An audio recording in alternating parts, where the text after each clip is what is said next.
is the 50th anniversary of Saturday Night Live. There's a 3-hour special tonight. We might take a look at that. This is all tied up with Chicago, of course, and Second City. But I want to read a section from an oral history. Saturday Night Live, a backstage history of Saturday Night Live. And it begins, well, certainly with Lorne Michaels, but two people who are absolutely intrinsic to the founding of Saturday Night Live. And we have to remember their names now. Michael O'Donoghue, the writer, who had a very dark aspect to him. He was also part of the National Lampoon group, and Beats. And in any event, let me tell you how those talents came to the show we remember now. They write, Lorne Michaels was in many respects a passionate believer. Michael O'Donoghue was a passionate disbeliever. He took it as a point of honor in his comedy to savage everything. Upon their meeting at the Plaza, Lorne immediately offended O'Donoghue by launching into one of his expositions on the roles of comedy. How dare you lecture me on comedy, O'Donoghue said to himself. But O'Donoghue had been intrigued by Lorne's promises of artistic freedom. And he needed the work. The corporate backing for a new humor magazine he was putting together had recently collapsed. So O'Donoghue invited Lorne to have dinner at the Chelsea apartment he shared with his girlfriend, Ann Beats, famous name in comedy, whom Lorne was also thinking of hiring as a writer. The purpose of the invitation was partly to talk about the show, but also, Beats knew, to allow Lorne to glimpse in the full accoutrement of the O'Donoghue style.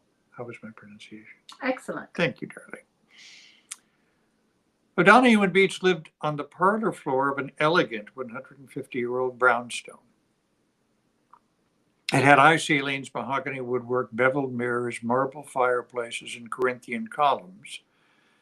And they had filled it with stuffed birds, hula girl lamps, leopard skin pillows, and countless other objects from their vast collection of exotica and kitsch.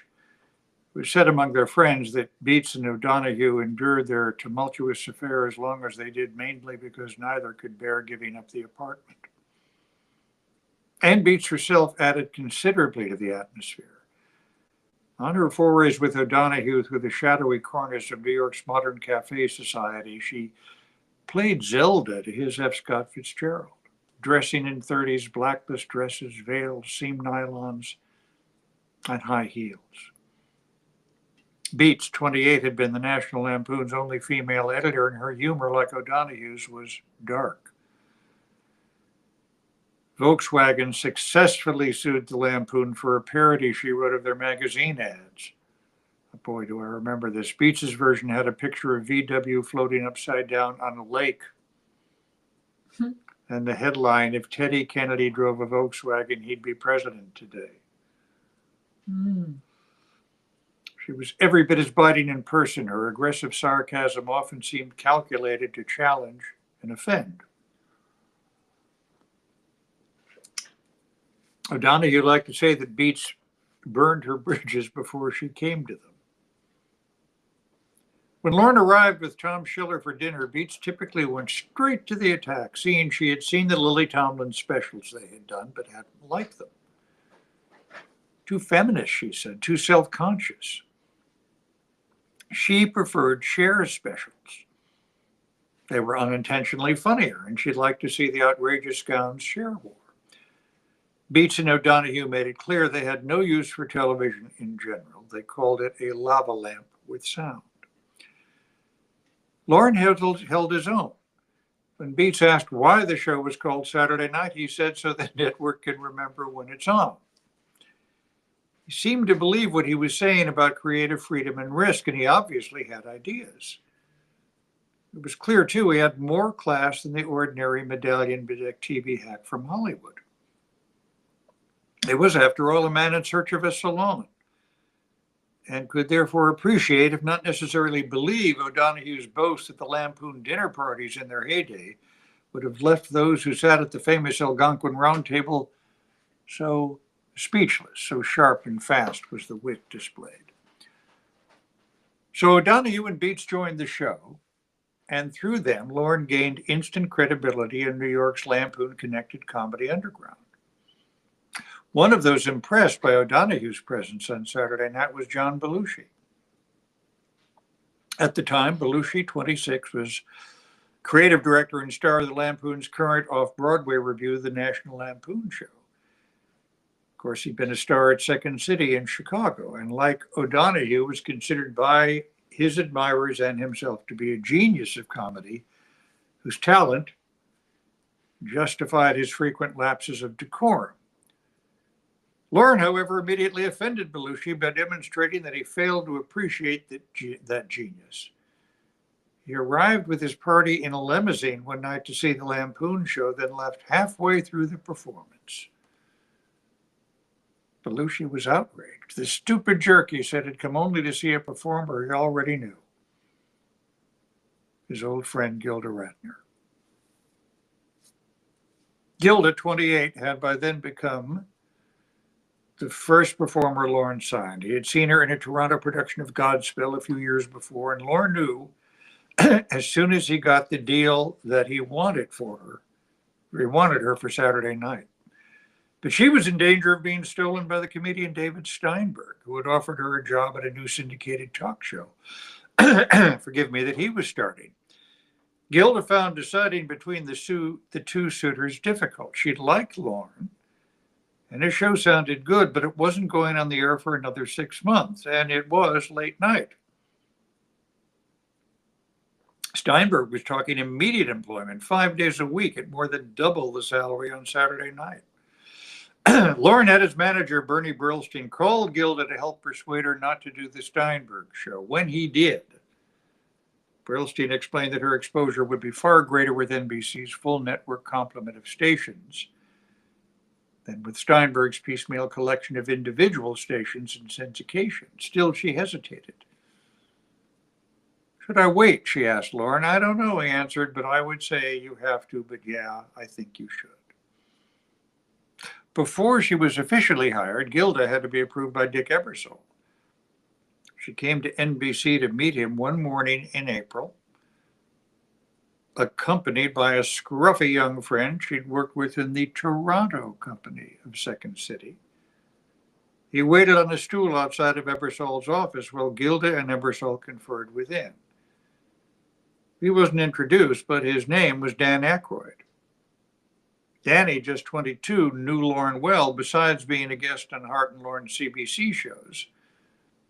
Danny had sometimes dropped by an improv class that Lorne taught at the New School of Art in Toronto. He'd also been a frequent visitor to a big pink house Lorne and Rosie lived in near the university. Let me see. When Rosie moved out, Danny had helped her move her refrigerator. Although Lorne had talked to Danny about the show, he wasn't as sure about hiring him as he was about Gilda, and it wasn't until several months later that Aykroyd or Belushi joined the cast. And of course, they became the Blues Brothers. Mm-hmm. Chicago history. Saturday night's contingent was rounded out by Rosie Schuster, who was hired as a writer, and Howard Shore, Lorne's old buddy from Forest Hill, signed on as musical director. Later that summer, Shore brought in another Canadian pianist, Paul Schaefer, to anchor his band. Lorne resisted hiring Schaefer at first because of the trouble he was having getting U.S. work permits, green cards for so many foreigners. NBC lawyers spent considerable amount of time and money on that problem. Saturday night's reception on Lorne's home turf in Los Angeles was perhaps the most circumspect of all. In June, Lorne and Ebersol returned to the coast and held a 2-week blitz of interviews at the Chateau Marmont and at the Beverly Hills Hotel, where Ebersol stayed. The waiters at the Beverly Hills pool looked down their noses at the strange characters parading by in torn jeans, t-shirts, and sandals. And Ebersol himself sometimes wondered where on earth, if it was Earth, they'd come from. Michael O'Donoghue would come along too, taking the chance to do a little slumming in the video ghettos of Tinseltown. This will be amusing, he thought. But O'Donoghue looked pasty and out of place by the pool, and during a meeting with Rob Reiner, By then, had become a major star playing meathead on All in the Family. O'Donoghue spilled a glass of fresh California orange juice on Ryder's clean white tennis shorts. Several of those Lorne approached in California declined to be lured across the country for a fraction of what they could earn in Hollywood. Marilyn Miller and Matt Newman from the Lily Specials turned him down, although after watching the first show, Miller, 25, would change her mind. Newman wouldn't join the show until 4 years later. Another writer who rejected Lorne's offer was Chevy Chase, 31, who had left New York to make a fortune in Hollywood in 1974. His motel room had been robbed the day he arrived, and the portfolio of material he'd written was stolen. But he soon got a job as a writer for the Smothers Brothers, who were making a short-lived attempt at a comeback on NBC. Chevy had met Lorne that March while waiting in line to see Monty Python on the Holy Grail. God, I love that film. Do you remember that? Mm-hmm. At the Los Angeles International Film Exposition, it was a midnight screening, the movie's world premiere. A large contingent of Python devotees turned out for it. Chevy was on that night, as he usually was when he had a captive audience, cracking jokes and taking falls. Lorne was charmed, and after a couple of talks at the chateau, offered him a job as a writer. But Chevy was determined to make it as a performer, and when Lorne refused to hire him for the cast, he left for the Midwest to act in a summer stock production with Paul Lynde. Paul Lynde, Hollywood Squares, he became famous for it. Also originally played the father in Bye Bye Birdie. He was soon back in Hollywood, though. He didn't mesh with Lynde's entourage, and after a week, he simultaneously quit and was fired. He called Lorne to see if the writing job was still available. Lorne said it was. For most of the next week, Chevy hung out with Lorne at the chateau, kibitzing during other interviews, beginning a friendship between them that would grow over the next few months into something akin to a brotherhood. The only performer hired in Los Angeles was Lorraine Newman, whom Lorne had met on one of the Lily Specials. When Lorraine, who like Danny was just 22, came to Lorne at the chateau, she somehow came away with the impression Saturday Night Live was only a summer replacement show, and that it would be a combination of 60 Minutes and Monty Python. That was a mixture, Lorraine thought, that would certainly get her to watch. At the time, Ebersol was sick in bed with pneumonia, and to get his approval, Lorraine had to meet him in his room at the Beverly Hills Hotel. Shortly thereafter, she and her boyfriend strapped her possessions atop their Volkswagen and drove to New York, where the Volkswagen, along with everything she owned, was promptly stolen. Oh my goodness. The rest of the Saturday Night Nuclears more or less fell into place as the show's set and costume designers. Lorne hired Eugene and Franny Lee, a young team from the Legitimate Theater who just won a Tony Award for their adventurous work in the Broadway production of Candide. When the Lees met Lorne at the Plaza, they told him they were suspicious of TV. Neither had ever set foot in a studio, and that they didn't want to spend much time away from their home in Providence, Rhode Island. Eugene was building a boat. Lorne sat barefoot on the bed and made it all seem very casual to them, telling them Saturday night would be the off-Broadway of television, a true departure. People who were suspicious of TV were exactly the people he wanted. He also promised there would be no time clocks. They could come and go as they pleased. Franny Lee would later laugh at how innocently this baby-faced producer had looked at them and outright lied. Herb Sargent was in town, writing and producing some comedy specials for Alan King. Wasn't enjoying himself much and grabbed the chance to join. He was the Eminence Grise, right? Eminence Grise. He was the Eminence Grise. He wasn't enjoying himself much and grabbed the chance to join Saturday Night, and the blow it dealt his income. When the people at the Writers Guild learned what Sargent was making at Saturday Night, they called him in disbelief that he'd accepted it. He was hired as a senior script consultant, and he was the only member of the writing staff over 40. He was the only writer who had experience in live TV. Sargent's credits, in fact, included many of Saturday Night's most important precursors. In comedy, beginning in the early 50s with Broadway Open House, that was the Jerry Lester show, the grandfather of all late night TV shows. Continuing with Steve Allen's Tonight Show and the Colgate Comedy Hour, running all the way through the new satire series, That Was the Week That Was. He'd also been Johnny Carson's first head writer when Carson took over the Tonight Show. Sargent was a bear-like, silver-haired New York City liberal who had worked for a variety of, as he put it, losing political causes. He was famous for his acerbic wit and taciturn manner. People who worked with him often noticed that if more than two people congregated in a room Sargent was in, he tended to slip quietly out the door. Sargent was not the type to throw his weight around, and he would serve as a reassuring fatherly presence for many of the younger members of the staff, including some thought Lorne. Ann Beach used to say that whenever Sargent was ambling away, she felt like running after him to shout, "Shane, Shane, come back, Shane." Just going to read a little more. It was a Writers Guild concession that allowed Lorne to round out his staff with several apprentice writers who were paid well below Guild minimum. One of these apprentices sent over the Guild itself was a playwright, singer, and actor named Garrett Morris. He was hired but had almost no experience writing comedy sketches. And after a couple of weeks, it became apparent he had no particular talent for it either. Lorne, having seen Garrett's performance in the movie Cooley High, need I tell you? The Chicago movie, Cooley High School in Chicago, quickly decided he would be a member of the cast.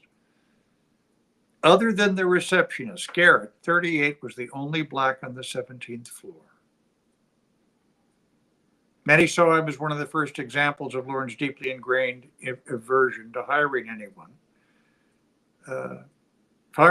for any reason, though in Garrett's case, few on the 17th floor doubted his talents. Who wrote this?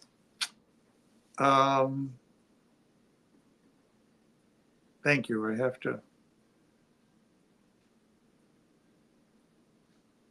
have to click this. This is terrible. What do they do to?